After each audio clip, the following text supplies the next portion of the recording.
그때에 내가 바라보니 북쪽에서 북풍이 불어오는데 큰 구름이 밀려오고 불빛이 계속 번쩍이며 그 구름 둘레에는 광채가 나고 그 광채 한가운데에서는 불 속에서 빛나는 금부치의 광채와 같은 것이 반짝였다. 에스겔서 1장 4절.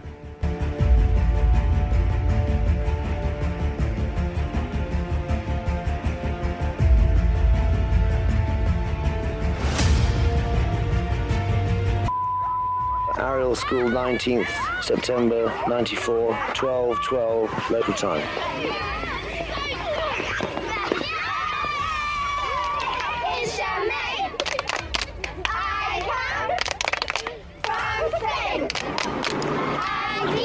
Could you tell me what you saw on Friday? Well, it was just glinting in the trees, and there was a man, and he walked towards us, and he walked back again. And what does he look like?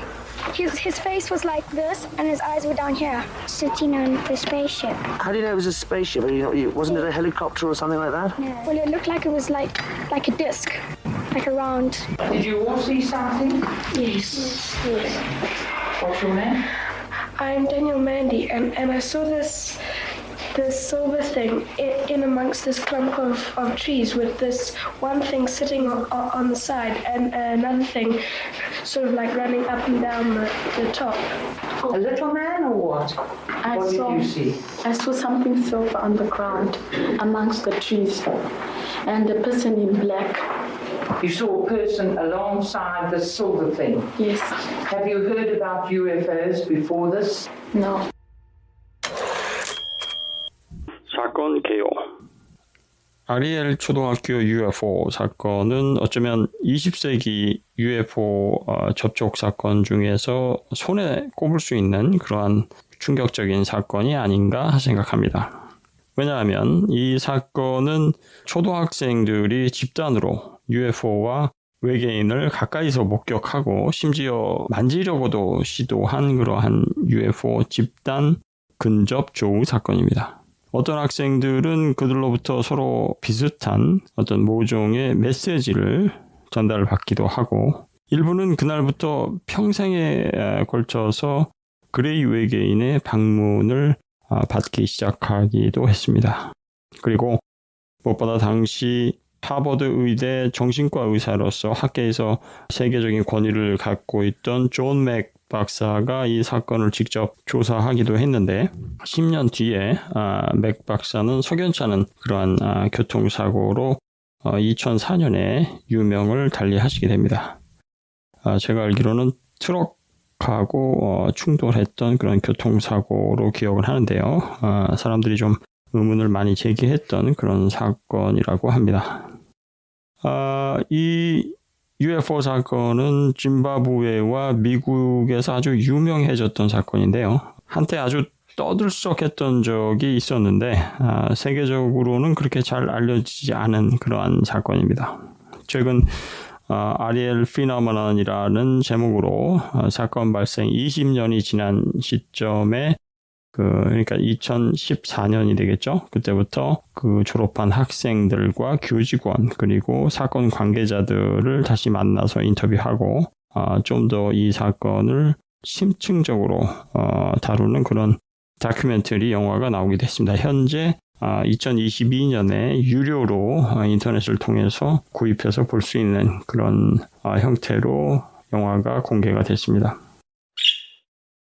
이 사건의 단순한 그 이면에 숨겨진 복잡한 인간사 그리고 무시무시한 메시지 그 다음에 이 사건을 조사한 세계적인 학계의 거물 그리고 그의 죽음 단순히 어린이들이 UFO를 목격한 그러한 사건으로 기억되기에는 실로 엄청난 내용들이 이 사건의 이면에 숨겨져 있습니다. 장소 짐바브웨는 영어와 토착어가 공용어로 되어 있고요. 아프리카의 중남부 지역에 있고 구글 맵스로 여러분이 아리엘 초등학교나 그 루아, RUWA, 루아 UFO라고 검색을 하시면 그 장소가 나옵니다. 이 나라는 기독교가 약 84%고요. 미국과 캐나다, 영국 이런 데서 그 선교사들이 많이 활동하는 그런 지역입니다. 한국 교민은 약 100여 명 정도가 있다고 하네요. 그리고 이 나라의 전체 인구는 1,500만 명 정도고요. 99%는 흑인으로 이루어져 있습니다. 사건이 일어났던 그 루아 지역은 수도인 하라레에서 약 한 20-30km 떨어진 곳에 있는 작은 시골 마을이고요. 이 마을에 아리엘 초등학교라는 곳에서 이 사건이 발생합니다. 이 아리엘 초등학교는 1학년 학생이 이제 6살, 우리 나이로는 7살이죠. 6살부터 12살까지의 흑인과 백인 학생들이 같이 공부하는 그런 우리로 치면 국제학교 성격의 다양한 국적과 인종이 모여서 공부하는 그런 초등학교입니다. 당시에 캐나다 선교사의 자녀들도 여기서 공부를 같이 하고 있었습니다.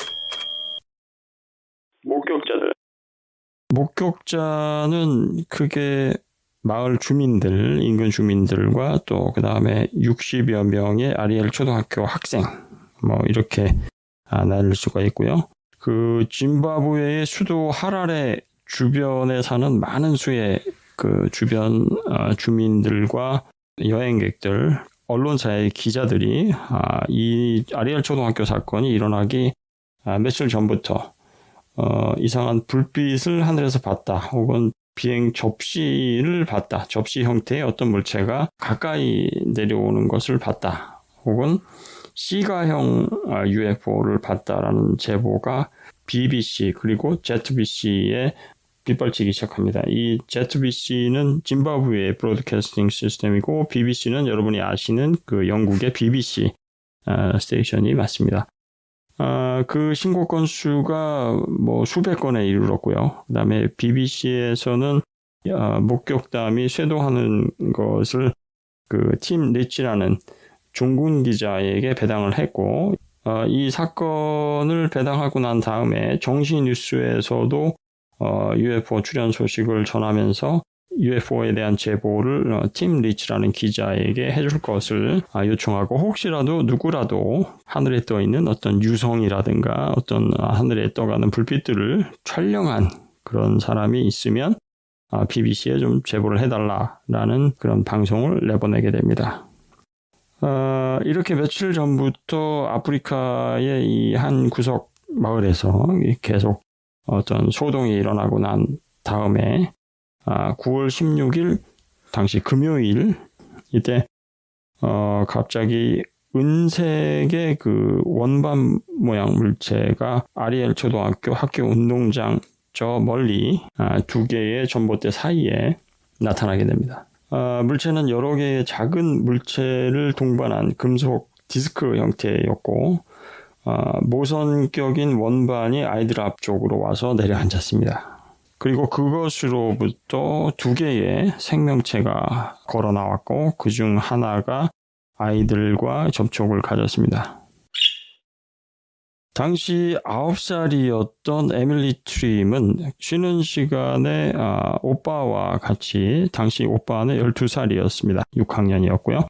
오빠와 같이 운동장에 있었는데 갑자기 번쩍이는 그런 은색 물체가 보였고, 엄청난 고음의 그런 벌떼가 움직이는 듯한 그런 소리를 듣습니다. 그리고 이 비행 물체는 아이들이 있는 운동장에서 학교 경계 지점에 있는 그 유칼립투스 나무를 간번해 놓은 그곳에 내려앉습니다. 그 당시의 운동장에는 통나무를 잘라서 그 통나무가 여기저기에 흩어져 있는 것이 많았고, 아이들은 그 위에서 장난도 치고 그런 장소가 있었는데, 그 간번해 놓은 그 바로 앞에 이 비행체가 앉게 됩니다. 그리고 이 비행체는 랜딩 기어가 있었고요. 둥그런 홈과 여러 색으로 빛나는 그런 불빛들을 띤 물체였습니다.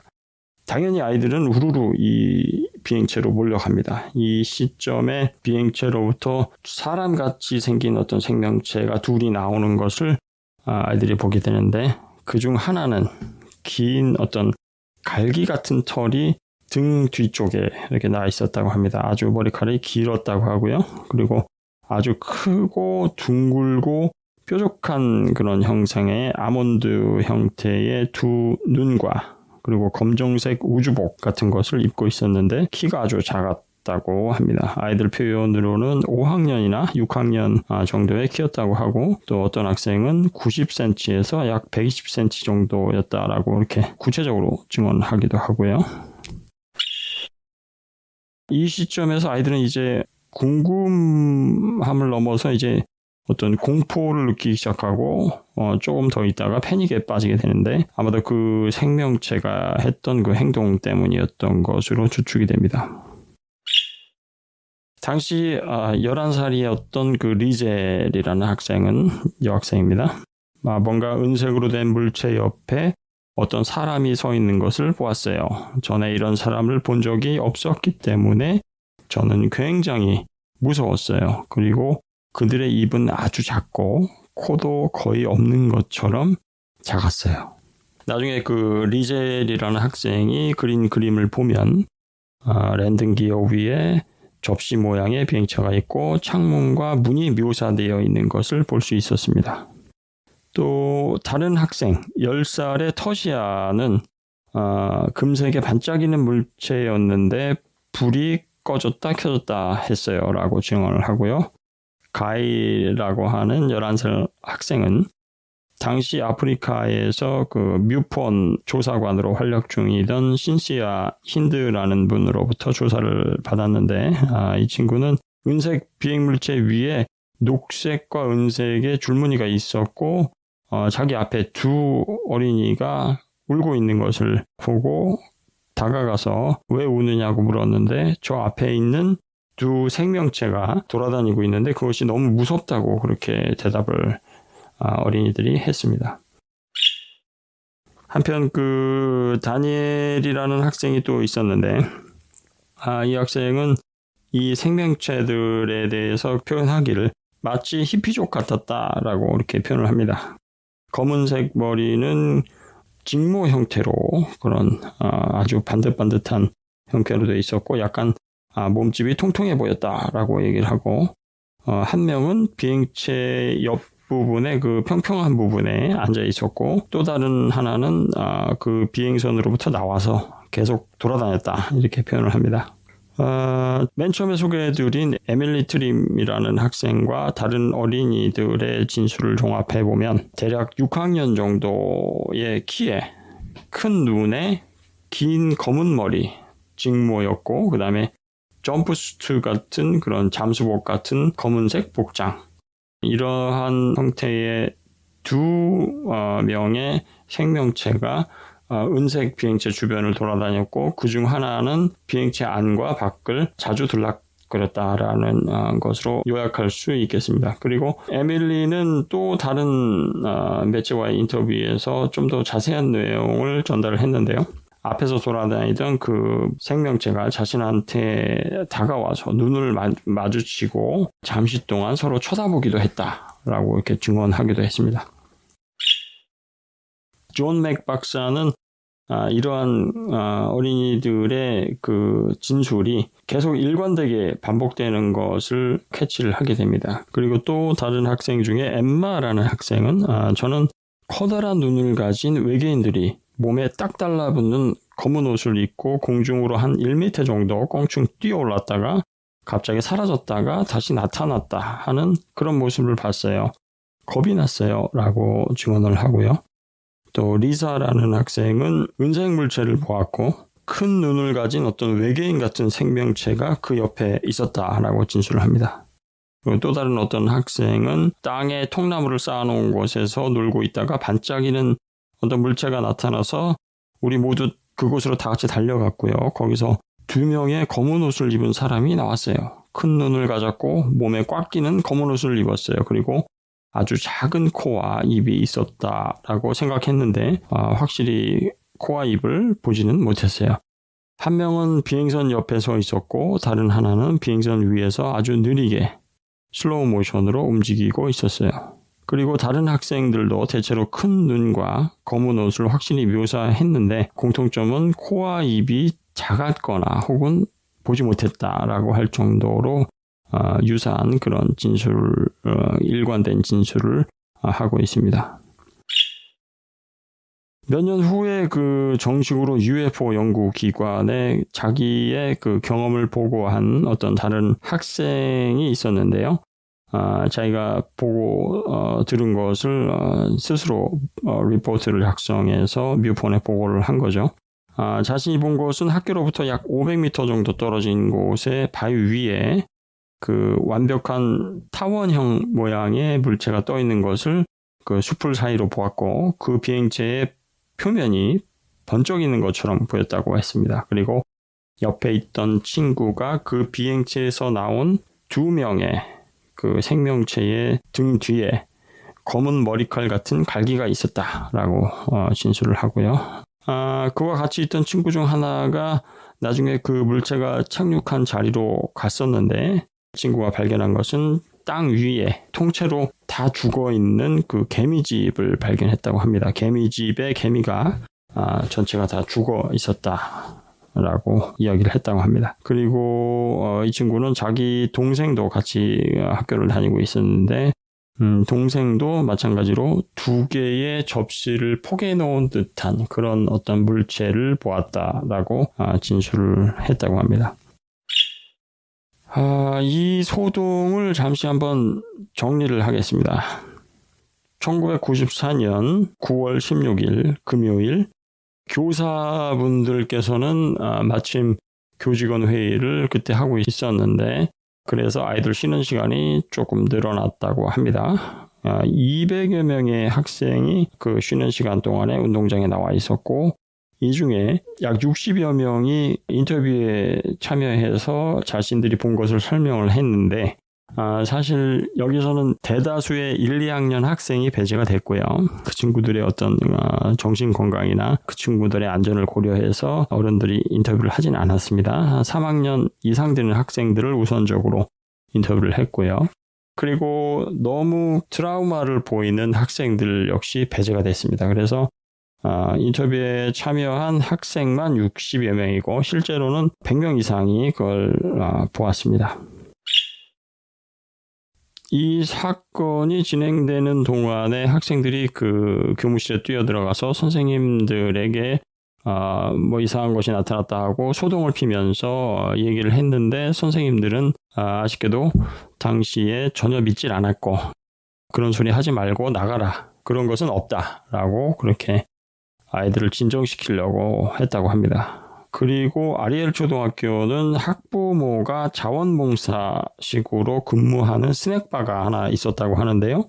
여기에 학부모 한 분이 같이 이 소동을 겪었는데 아쉽게도 이 매점 안에 있는 현금, 음식, 뭐 이런 물품 때문에 아이들이 그 난리를 치는데 나가지 못했다고 합니다.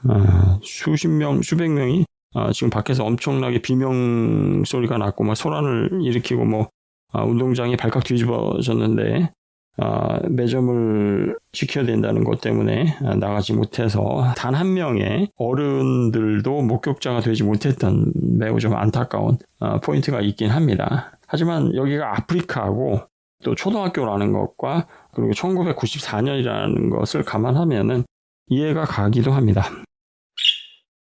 다수의 학생 중에서 일부는 2명의 그 생명체, 혹은 그 이상의 어떤 외계 생명체가 비행체에서 나와서 활동하는 것을 관찰을 했고, 그 중에 또 일부는 지근거리에서 눈을 마주치고 또 손을 뻗어서 그 외계인을 만져보려고 행동을 했던 한 어린이도 있습니다.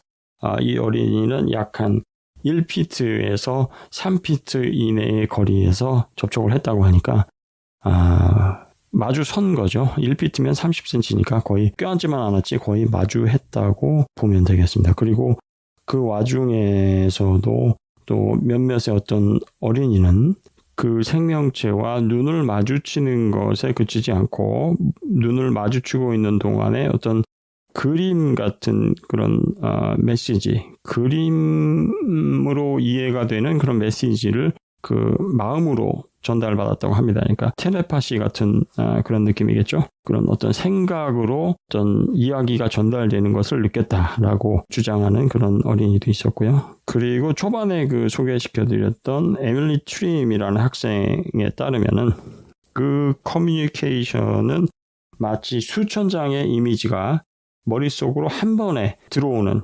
그런 느낌이었다고 하고, 이 생명체들은 절대 소리를 내서 말을 하거나 하는 법이 없었다고 합니다. 그리고 아주 극소수의 어린이들은 어떤 모종의 대화를 나누기도 했는데요. 대화의 내용 중에 그러니까 언어적인 입으로 소리를 내는 그런 언어적인 커뮤니케이션은 아니었고 생각으로 하는 텔레파틱한 그런 커뮤니케이션이었는데 4-5명의 어린이들은 그들이 자신들과 같이 좀 가줄 것을 강력하게 암시하는 그런 느낌을 받았다고 합니다. 같이 떠나자라는 그런 이야기를 마음속으로 전달을 해준 거죠. 하지만 학생들은 조금 망설이다가 가면 안 되겠다라는 결심을 하고 가지는 않았다고 그렇게 얘기를 합니다. 만약에 여기서 그들과 같이 떠나버린 아이가 있었다면 이거는 또 사건이 커졌겠죠. 아마 무슨 테러 사건이나 어떤 납치 사건으로 이게 변질이 돼서 완전히 다른 방향으로 갔을 수도 있습니다. 당시 11살의 살마 시딕, 흑인 학생인데요.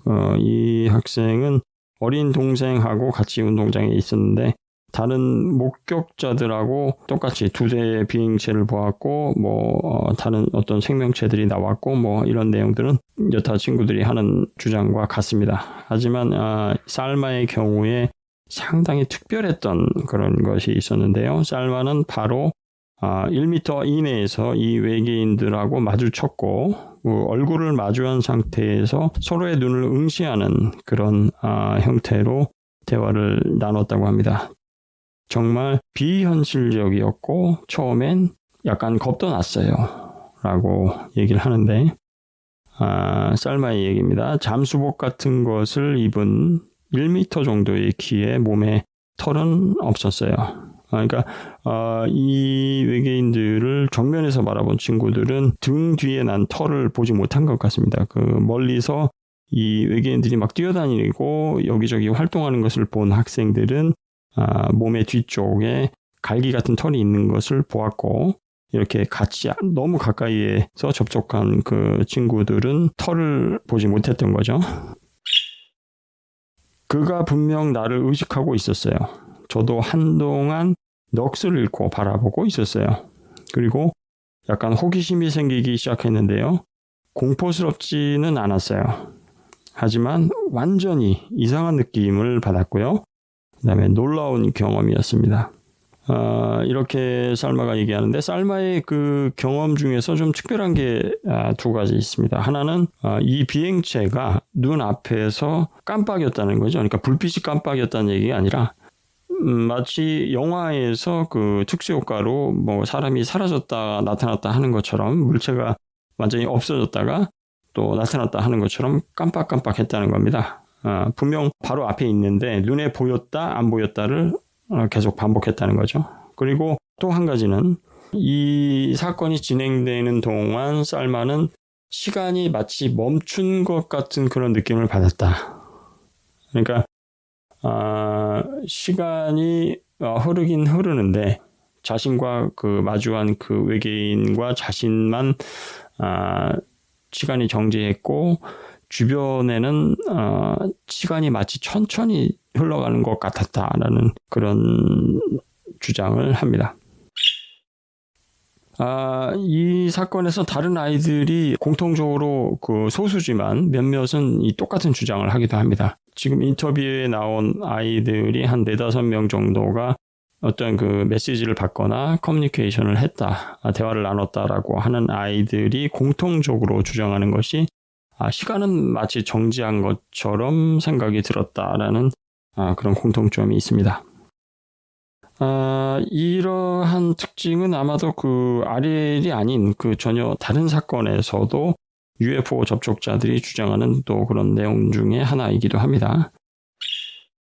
그 UFO가 아니더라도 중력과 시간에 대해서 조금 관심이 있으신 분들이라면 어떤 공간, 중력, 시간 이게 모두 연관이 있다는 것을 인지를 하실 텐데요. 제 개인적인 생각에 중력을 조절해서 어떤 자신들이 여행을 하는 그런 능력을 갖고 있는 그 정도의 기술이라면 분명 중력과 공간하고 관계되는 밀접한 연관이 되는 그 시간도 어느 정도 통제할 수 있는 그런 기술이 있지 않을까라는 그런 생각을 해봅니다. 심장이 쿵쾅쿵쾅 아주 빠르게 뛰는 그런 와중에도 이 살마는 모든 사물이 느리게 움직이고 마치 시간이 거의 정지한 것만 같은 그런 느낌을 강하게 받았다고 합니다. 그리고 이러한 무언의 대화를 나눈 학생이 또 있습니다. 프란시스라는 학생인데요. 당시 5학년이던 프란시스는 주변 정황과 사건의 양상에 대해서 다른 학생들과 정확히 똑같이 이렇게 묘사를 하고요. 자신이 나중에 나이가 들게 되면 지구에 어떤 일이 일어날 것이라는 그런 강한 암시를 이 외계 생명체들로부터 받습니다. 또 다른 목격자인 그 리젤, 그 위에 한번 언급을 했었죠. 그 리젤이라는 학생은 조만간 지구가 파멸될 것이다 라는 암시를 또 받았다고도 하고요. 그 이유는 지구인들이 지구를 잘 돌보지 않기 때문이다. 이렇게 얘기를 합니다. 이렇게 몇몇 학생들이 아주 가까운 접촉을 하고 텔레파시로 대화를 나누는 동안에 또 다른 학생들은 공포에 질려서 소리치면서 교실과 교무실 그리고 스낵바를 향해서 달려갔습니다. 스낵바에 근무하던 그 학부모가 앨리스 커크맨이라는 학부모인데요. 나중에 그 인터뷰에서 뭐라고 그랬냐면 내가 아이들이 하는 말을 믿었다고 하더라도 그 현금하고 먹을 것이 가득한 그런 가게를 떠날 수는 없었을 거예요 하고 이렇게 얘기를 합니다. 지금 생각하면 좀 무던한 그런 아주머니죠. 당시 아프리카가 이제 루안다 내전도 있었고 상당히 주변에서 전쟁 상황이 많이 있었기 때문에 이해가 가기도 하는데 약간 코미디 같기도 합니다. 그 장면을 상상해 보시면 아이들이 막 소리치면서 돌아다니고 난리를 치고 있는데 나는 과자를 지키고 있어야 되니까 나갈 수 없다. 너희들 좀 조용히 해라. 그런 헛소리 하지 마라. 저라도 그랬을 것 같기도 합니다. 다른 학생들은 초반에 말씀드린 대로 교직원 회의를 하는 교무실로 달려가서 그 UFO 착륙 사실을 아주 숨가쁘게 전하고 선생님들한테 나와보시라고 막 체근을 하지만 선생님들은 UFO 같은 것은 없다라고 간단하게 그냥 처리를 해버리죠. 그런데 나중에 이런 그 어른들의 태도를 그 존 맥 박사가 좀 지적을 합니다. 존 맥 박사는 소아청소년하고 어른들의 그 정신의학 중에서도 또 트라우마 관련된 것을 치유하는 그런 것을 전공으로 하는 그런 정신과 의사인데요. 예를 하나 들자면 그 에밀리 트림의 오빠, 당시 12살 6학년이었던 그 에밀리와 에밀리 트림의 오빠는 부모님이 선교사였기 때문에 그들의 종교적인 가치관과 정면으로 배치되는 그런 사건에 아이들이 그 충격과 트라우마를 겪자 곧바로 짐을 싸서 바로 다음날 캐나다로 돌아오게 됩니다. 그래서 특히 에밀리는 굉장히 그 평생에 걸친 트라우마와 고립감, 정신적인 어떤 황폐된 그런 느낌, 그런 거. 그러니까 있으면 안 되는 그런 어떤 물건을 봤을 때 사람은 정신이 황폐해집니다. 현실에 집중할 수가 없는 것이죠. 친구들로부터 왕따를 당하게 되고 괴물이 되고 사회에 적응하지 못하는 부적응자가 되는 것이죠. 그런 증상이 더 심각하고 더 악화되는 그런 원인으로서 존 맥 박사는 부모님들의 그 태도를 지적을 합니다. 그런 일은 없다. 그럴 리가 없다. 너희들이 잘못 봤다. 너희들이 잘못된 것이다. 이렇게 대응을 해버리면 설사 아이들이 무엇을 잘못 보았더라도 그 정신적인 상처가 골이 깊어지게 되는 것이죠. 그래서 존 맥 박사는 어른들한테 당부를 합니다. 이야기를 들어줘라. 자꾸 이야기하게 만들어라. 이야기해서 일반화시키고 객관화시키고 그것이 사건에 대해서 묻어내질 때까지 이야기를 하는 것이 좋다라고 설득을 합니다. 그래서 많은 사람들이 정신의학계의 이 거물이 와서 그런 적절한 치료가 될 수 있는 그런 어드바이스를 해주어서 상당히 많은 수의 학생들이 도움을 많이 받았습니다. 하지만 도움을 받지 못하고 바로 출국해버린 그 남매들은 가슴에 커다란 상처를 안고 아주 평생을 우울하게 살아가게 됩니다. 사건 조사. 물론 사건 당시와 그 직후부터 줄곧 아이들의 목격담, 그리고 아이들이 그린 그림, 그리고 체험한 내용들을 생생하게 전달받은 최초의 어른들은 선생님들이었습니다. 하지만 제가 말씀드린 것처럼 그들은 처음에 전혀 마음의 준비가 되어 있지 않았습니다. 대낮에, 그것도 학교에서 교직원들이 회의를 하고 있는데 아이들이 갑자기 뛰어들어와서 UFO를 봤다고 하고, 외계인이 튀어나왔고 텔레파시로 대화를 나눴다, 이렇게 얘기하는데 당시 1994년 아프리카에서 적절하게 대화를 할 수 있는 사람이, 어른이 몇 명이나 있을 수 있을까요? 제가 아리엘 피노메나를 보면서 그나마 아이들이 그래도 학교를 계속 다닐 수 있고 상당히 그래도 적응해 나가고 충격을 극복할 수 있었던 거는 초등학교의 교장 선생님 덕이라고 저는 생각을 했는데요. 그분을 제외하고 나머지 사람들은 상당히 당황하고 어떻게 해야 될지 모르는, 오히려 그 이야기를 전달받은 선생님들이 더 패닉에 빠지는 그런 일이 발생을 합니다. 왜냐하면 아이들이 목격한 그 사건에 대해서 전말에 대해서 그림으로 일관된 진술을 하고, 아이들이 본 것을 그림으로 그려서 그거를 각 반에 있는 내용들을 반별로 정리를 해서 비교를 나름대로 해보니까 정말 놀라운 결론이 나온 것이죠. 아이들이 본 것이 어떤 것이고 경험한 것이 어떤 것인지가 명징하게 드러난 것입니다. 그래서 오히려 사건을 조사했던 선생님들이 더 오히려 패닉에 빠지는, 그 정신적인 공황 상태에 빠지는 그런 일이 발생하게 되는데요. 차후에 그 존 맥 박사와 교직원들이 같이 그렇게 회의를 하고 극복해가는 그런 내용들을 다큐멘터리에서 확인을 해보면 이 교직원들도 역시 존 맥 박사의 도움을 많이 받습니다. 이 사건 직후에 그 뮤폰 아프리카 지부에서 신시아 힌드라는 그 조사관이 나와서 정식으로 조사를 하고, 방송국과 또 뉴욕에서 이렇게 존 맥 박사 찾아오고, 이렇게 일이 좀 진지하고 신실한 방향으로 사건이 흘러가니까 이 선생님들도 전체 교직원에서 한 명을 빼고 나머지는 아이들의 이야기를 그대로 들어주는 그런 태도의 중요성에 대해서 인지를 하고, 그리고 아이들을 안심시키고 아이들을 치유하는 데에서 진심으로 아이들을 또 대하게 됩니다. 실제 이 사건 이후에 밤마다 오줌을 지르는 그 어린 학생들도 많이 있었다고 합니다. 그래서 굉장히 어려움을 많이 겪었고요. 또 이날 이후로 잠을 설치는 그런 교직원도 많이 있었다고 합니다. 학부모. 이 학교에서 이런 소동이 있고 그 사건을 처음 전해들은 사람들은 당연히 선생님들이지만, 당연히 그 다음 2차로 가장 먼저 이 소식을 접한 사람은 당연히 학부모였습니다. 학부모들 중에서는 이미 하루 이틀 전에 아이를 등하교시키는 그런 부모님들이 있겠죠. 그 하늘에 떠 있는 어떤 C가형 UFO를 본 그런 학부모도 있었고요. 또 주변에 사는 그런 학부모들은 접시 모양 비행체가 떠 있는 걸 봤다라고 하는 사람도 있었고, 이러한 내용들을 BBC 팀 리치 기자에게 많이 제보를 많이 했습니다.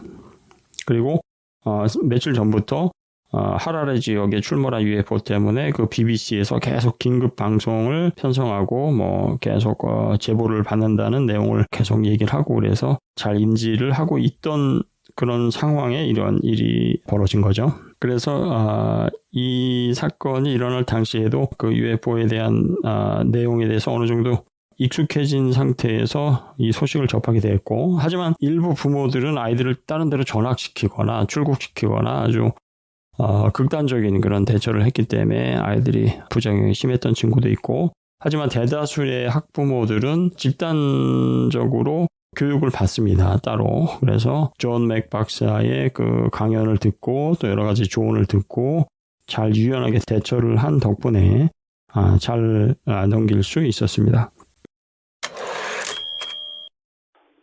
뮤폰 조사원 신시아 힌드. 그리고 이 사건을 최초의 그 뮤폰 조사원으로서 담당했던 조사원 신시아 힌드 씨가 있는데요.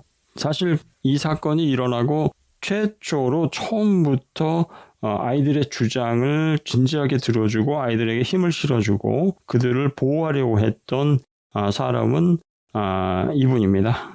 그녀는 그 초창기 다른 회의론자들이 뭐 유성 낙하설이라든가 러시아의 인공위성 추락설이다라든가 뭐 이런 터무니없는 학생들에 대한 공격 이런 거에 대해서 원천적으로 그런 일은 불가능하다라고 실드를 치고 아이들을 보호를 했습니다. 그리고 이 사건에 대해서 굉장히 과학적 그리고 체계적인 접근을 위해서 엔지니어였던 당시에 군터라는 청년이 그 자기가 스스로 만든 자작한 방사능 측정기, 아프리카에서 당시에 방사능 측정기를 구하기란 뭐 불가능에 가깝기 때문에 군터라는 청년이 직접 만든 방사능 측정기 그리고 금속 탐지기를 가지고 현장을 조사하도록 그렇게 만들어서 처음부터 이 사건을 아주 진지하게 접근하도록 만든 그런 인물 중에 한 사람입니다.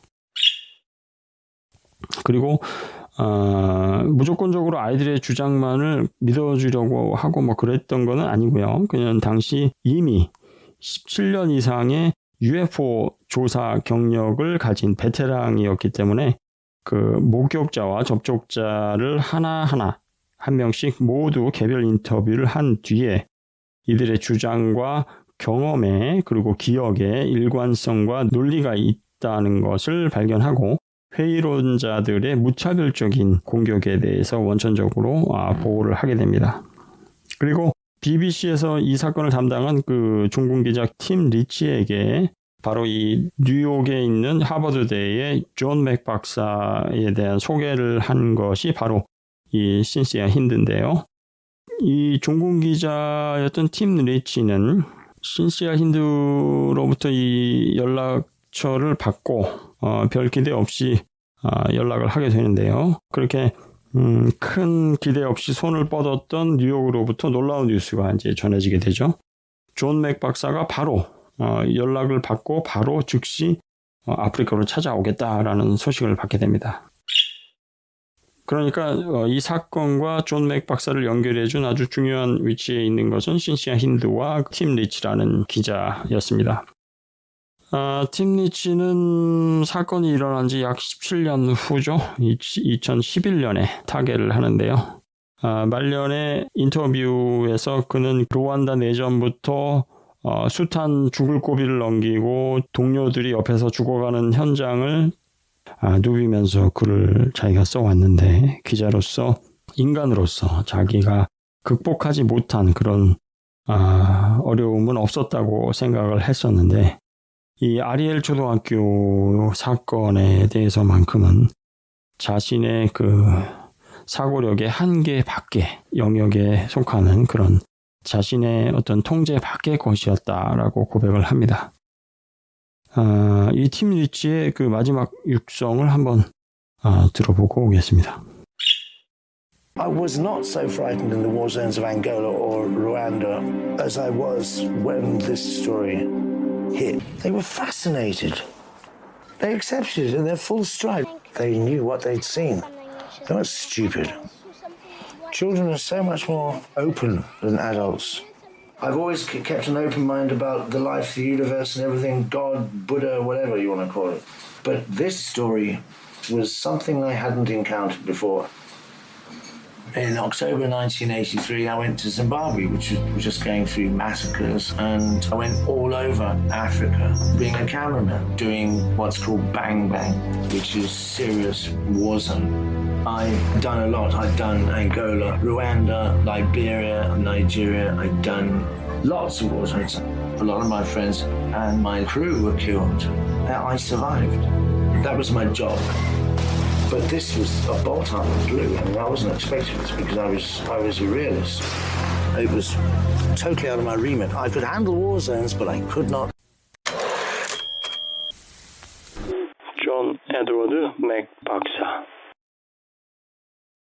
네, 이렇게 존 맥 박사가 연결이 되고 이제 그가 아프리카로 찾아오게 되는데 사실 이 존 맥은 이 사건의 진실 여부나 UFO에는 전혀 관심이 없었습니다. 그 강단에서 그 학생들을 가르치고 병원에서 아이들을 진료하는 그런 정신의학 분야의 선구자이지 UFO라든가 뭐 대체의학이라든가 이런 쪽에 전혀 관심이 있던 사람이 아닙니다. 그가 아프리카를 찾게 된 목적은 그의 전공 분야인 소아청소년 정신의학 때문에 순전히 그 정신과적 진료, 치료가 목적이었습니다. 지금 표현으로 한다면 재능기부 정도로 이해를 하시면 좋을 것 같습니다. 존 에드워드 맥 박사는 1929년에 태어나서 2004년에 돌아가셨고요. 하버드 메디컬 스쿨의 정신의학과 학과장을 지냈습니다. 그리고 Prince of Our Disorder라는 그 영화 아라비아 로렌스 주인공의 정신을 분석하는 그런 논문으로 퓰리처상을 수상한 퓰리처상 수상자이기도 합니다. 이 퓰리처상은 언론계의 노벨상 같은 거죠. 뭐 자세하게 소개하기는 좀 그렇지만 우리나라도 수상자가 좀 있었습니다. 강형원 기자님과 또 최상훈 기자님, 뭐 그런 분들이 계셨죠. 존 맥 박사님은 청소년 마약 중독과 그리고 자살에 대해서 특히 관심을 많이 보였고요. 이 부분 연구에 대해서 아주 선구적인 그런 역할을 하셨습니다. 그리고 이러한 족적이 큰 분이었음에도 불구하고 후대에 가서 그 외계인 납치 피해자와 그 피랍자의 경험을 연구하는 말년의 활동 때문에 사실 말년에 그의 모든 명성과 지위를 잃는 그런 불행을 겪기도 했습니다. 밥 라자르처럼 자신의 모든 커리어를 잃은 그런 케이스죠. 이런 존 맥 박사의 활동이 지속되는 동안에 그 하버드의 몇몇 교수들이 인터뷰하는 내용도 나옵니다. 우리는 존 맥 박사가 다시 하버드로 돌아올 것을 믿는다. 다시 우리가 속한 커뮤니티로 돌아올 것을 믿는다. 그가 하는 외도는 일시적인 것이다. 이제 그만했으면 좋겠다라는 내용으로 아주 안타까운 심정을 전하기도 했었죠. 그렇죠. 우리로 치면은 뭐 서울대 의대 교수님이 갑자기 UFO 연구하는 그런 격이죠. 나락으로 떨어지는 지름길이죠. 이분은 그 뉴욕 태생이시고요. 그 독일 계통입니다. 그리고 기독교 집안이고 교육자 집안에서 태어났습니다. 아버지는 교수였고 어머니는 유아기 때 돌아가셨고 1955년 하버드 메디컬 스쿨에서 박사학위를 취득을 했고 뭐 인류 코스를 쭉 받았습니다. 그리고 1959년에 일본에서 군의관으로 근무를 해서 이제 군역을 마쳤고요. 1972년부터 하버드대에서 정교수로 재직하면서 1977년에는 하버드 메디컬 스쿨 학과장으로 임명됐고 2004년 사망시까지 재직을 했습니다. 맥 교수는 생전에 150개 이상의 과학 논문과 11개의 저술을 남겼고요. 그 어린이 청소년 정신의학이 주 연구 분야이고 자살 충동 환자에 대한 치료와 헤로인 중독에 대해서 연구를 많이 하신 분입니다. 존 맥 박사의 평생의 연구 테마는 한 줄로 요약이 될 수 있는데요. 그 한 개인이 세상을 바라보는 관점이 그 인간관계에 어떤 영향을 미치는지 그런 연구를 하는 것이 그의 평생의 연구 테마였다고 합니다. 그러니까 한 사람이 세계를 바라보는 세계관이 있을 것 아니겠습니까? 그 세계관에 따라서 인간관계가 어떻게 형성되고 어떻게 진행되는지에 대한 연구를 했던 분입니다. 맥 박사는 또한 청소년의 자살 문제, 악몽, 그런 꿈 같은 주제에 대해서 개인 차원의 그런 세계관을 대입시켜서 임상 연구 주제로 삼아왔고요. 마침내 Prince of Disorder, 그러니까 1977년 영국 장교 T. 로렌스의 삶에 대한 그런 전기 연구라는 그런 주제로다가 퓰리처상을 수상한 바 있습니다. 현장 인터뷰. 존 맥과의 인터뷰에서 한 흑인 남학생은 또 이렇게 얘기합니다. 외계인의 생김새를 종이에 좀 그려달라는 존 맥의 요청에 외계인의 생김새를 자세하게 그리면서 우리가 흔히 보는 그런 그레이 외계인의 형상이었고요. 이 친구가 얘기하기를 몸이 아주 많이 떨리고 아주 무서운 생각이 들었어요. 그리고 눈빛이 아주 기분 나빴는데 마치 아이를 한 번도 보지 못한 할머니가 쳐다보는 그런 눈빛이었어요. 이 친구의 표현이 좀 그 나이에 걸맞는 재미있는 표현인데요. 아이를 한 번도 구경해보지 못한 어떤 무서운 할머니가 쳐다보는 것 같은 그런 눈빛이었다라고 증언을 합니다. These eyes, did you look at them? Yes. What feeling did that give you when you looked in the eyes? It made me shake. It made you shake. It was a terrifying feeling. A what? A terrifying feeling. And what made it terrifying? The way he was looking at me. How did he look at you? Strangely, like an old woman who hasn't seen a kid before. Like an old what? An old woman who hasn't seen a kid. An old woman who hasn't seen a kid before? He stares like this. 네, 아주 그 나이 때에 어울리는 그런 재밌는 표현으로 자신의 경험을 이야기해주는 그런 증언이었습니다. 이 남학생의 이름은 푼가이라고 하는데요.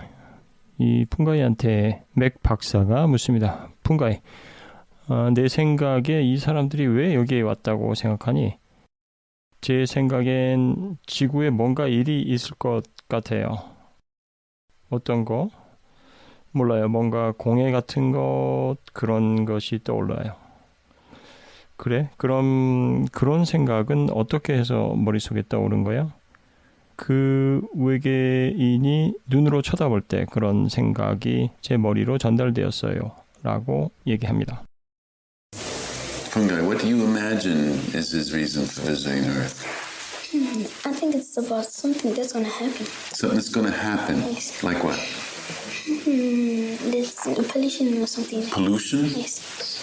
And how did he get that idea of pollution across to you? The way he was staring. The way he was staring? Yes. 아리엘 피너문한 다큐멘터리의 상당히 중요한 부분을 차지하는 인터뷰가 리즐필드와 맥 박사님이 나눈 대화 내용인데요. 존 맥 박사가 이렇게 묻습니다. 그 사람들이 너에게 미래에 대해서 뭐라고 말하고 싶어 했다고 했는데 그게 어떤 내용이었는지 한번 알려주겠니? 리즐필드는 이렇게 답을 합니다. 세상에 있는 모든 나무가 쓰러지고 숨 쉴 수 있는 공기가 다 없어져서 사람이 죽을 것이라고 그렇게 생각이 들었어요.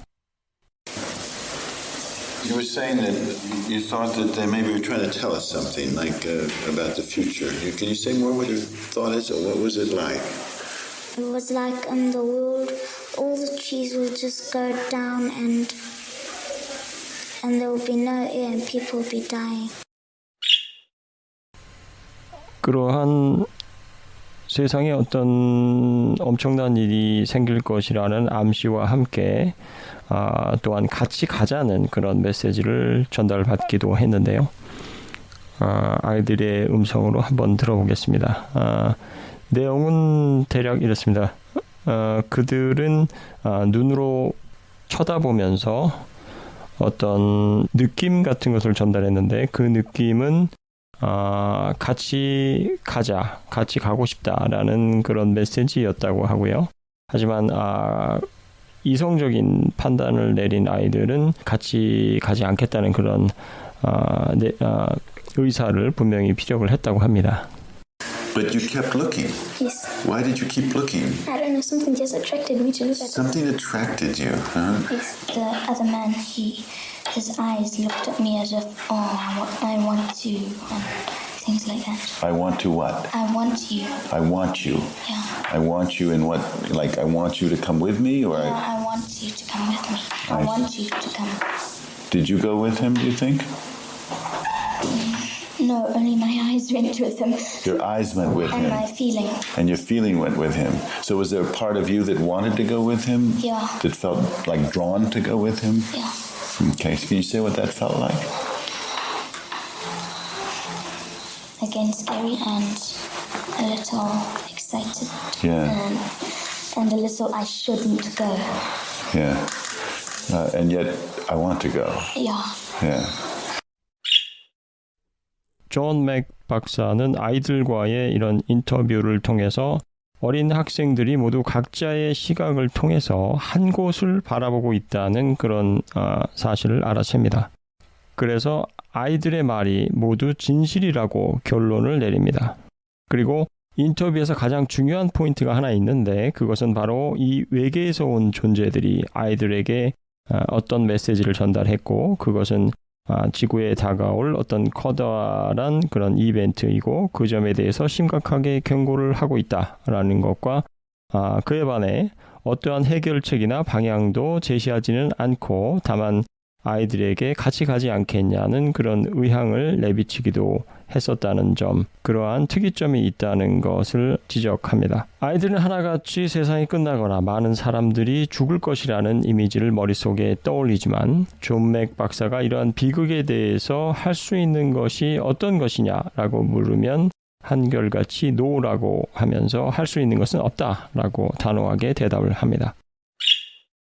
아이들이 진술하는 증언 내용이 이렇게 일관성과 방향성을 가지고 있기 때문에 이러한 결론을 내린 사람은 아주 많았습니다. 선생님들 중에서도 상당히 이런 내용에 충격을 받은 선생님이 계셨고요. 무엇보다 평생에 걸쳐 기자 생활을 아주 극한 지역에서 해왔던 어떻게 보면 누구보다 더 철학적이고 영성적인 그런 성격이 강한 그런 캐릭터의 팀 리치 기자 그리고 마을 주민들까지 후반부에 촌장님의 인터뷰를 제가 한번 다시 들려드릴 것인데요. 저는 이 촌장님의 말씀을 듣고 너무 깜짝 놀랐습니다. 그 세상에 어떤 종교 지도자보다 더 깊고 깊은 울림이 있는 그런 말씀을 해주시는 내용을 듣고 여기가 아프리카가 맞나 하는 그런 생각이 들었습니다. We came away convinced that an extraordinary event occurred here, one of quite unique, I think, in UFO history. If there's anything that could convince a skeptical, closed-minded public that some kind of intelligence that is not, as the headmaster said, of this world, then this event should persuade people. I believe overall this is a phenomenon of enormous complexity, meaning, and value for understanding of ourselves, who we are in the universe, and we're just beginning to grasp what this is about. 족장님의 얘기입니다. 아리엘의 외계인 방문자가 내려왔다는 소식을 들었었어요. 저는 그들이 중요한 메시지를 가져왔다고 생각합니다. 그걸 전달하는 게 학생들의 몫이고요. 그 이야기를 해줌으로써 사람들의 마음을 바꿀 수 있다고 생각해요. 그러니까 목소리를 내야 해요. 소리를 질러봐요. 그들이 아이들을 선택했다는 사실이 중요하다고 생각합니다. 아이들은 아직 세상에 노출되지 않았기 때문에 자연이나 영혼과의 소통이 상대적으로 더 쉽죠. 그러니까 누군가 어떤 메시지를 전달하고 싶다면 그건 언제나 어린이들이어야 합니다. 왜냐하면 아이들은 그 메시지와 함께 성장하기 때문입니다. We just heard that the aliens came and they named it Ariel. What you are seeing and what you are experiencing is, I can conclude that they are spiritual messages that you have to deliver. I'm supposed to talk about this with, not, it's not, you know. You not don't have for, to keep it for yourself. Yes. You have to share it, and by sharing, then you can be able to change people's hearts and minds. So you have to speak out. If they don't hear speaking, maybe you have to shout. You have to shout. Yeah, the significance of children is that they are not yet exposed to the world, and they communicate better with the spirits and the nature. So it's always good to give children. If you want a message to be delivered, it has to be delivered to children, because the child grows with the message.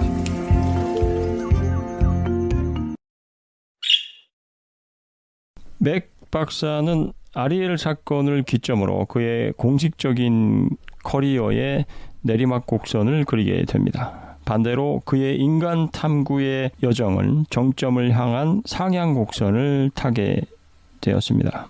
그가 내린 결론은 이렇습니다. 프로이드가 말하길 인간의 자아 발견 역사에 중요한 세 가지가 있는데, 그 첫째는 코페르니쿠스와 갈릴레오가 지구가 더 이상 우주의 중심이 아니라는 사실을 발견한 것과, 둘째로 다윈이 인간 또한 하나의 동물과 다름없다라는 것을 증명해낸 일과, 셋째로 프로이드 자신이 발견한 것을 세 번째로 꼽으면서 우리 인간 자신이 절대 우리 자신의 삶의 주인이 아니라는 사실을 발견했다라고 전하면서 네 번째로 하나를 더 보태야 한다고 합니다. 그건 바로 우리 인간이 우주에서 가장 진보한 지적 생명체가 아니라는 사실이라고 말입니다. I really think human egoism in the broadest sense is what is at stake. Our sense of value, our sense of who we are. Are we powerful? Are we in charge of our own fate? Freud said there's three big blows to human egoism, and the first was the discovery by Copernicus and Galileo that the Earth was not at the center of the cosmos. Second was Darwin's finding that we're not particularly different from the other animal species. Freud claimed his was a third, that we're not really in charge of our own individual lives. And this, I think, could be a fourth. We're far from being the most intelligent or advanced creatures in the cosmos.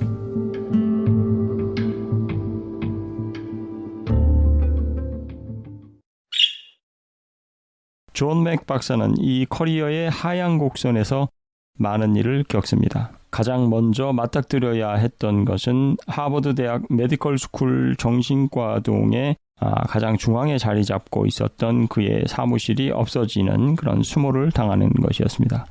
이렇게 몇 년이 지난 후에 그 사건 이후로 수많은 UFO 피랍자들을 조사했던 그의 일들은 자신의 커리어에 자살을 결행하는 것과 다름없었다라고 회고합니다. 그리고 2004년 불의의 사고, 의문의 사고로 세상을 뜨기 전까지 계속해서 UFO와 외계인 목격자들 그리고 피랍자들에 대한 연구를 계속합니다. 팀 리치 기자는 당시에 그 자리에 있던 것은 자신에게 무한한 행운이었으며 아리엘 사건은 자신의 마음을 열어주고 삶과 우주에 대해 새로운 시각을 눈뜨게 해준 일이었다고 고백을 합니다.